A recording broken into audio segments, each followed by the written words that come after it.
Tairua. Tairua has 2 boat ramps. The one featured in this month's review is located next to the new marina complex at the bottom of Paku Hill.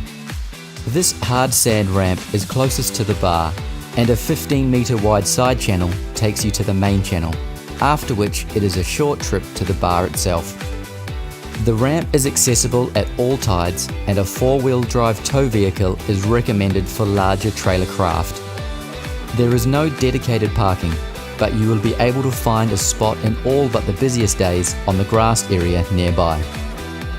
The marina complex offers a one-stop shop for your boating needs.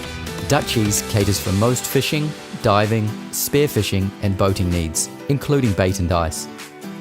The Tairua Marina Bar and Grill is open for lunch and dinner, and the Old Mill Cafe offers breakfast and lunch.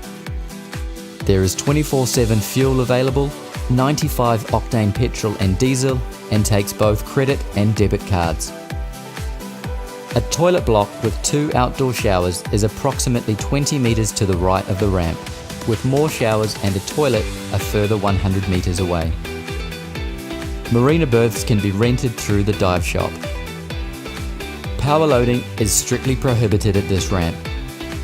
Warning: the Tairua bar can be a dangerous one, especially in easterly conditions. For more information on crossing the Tairua bar, check out the below website.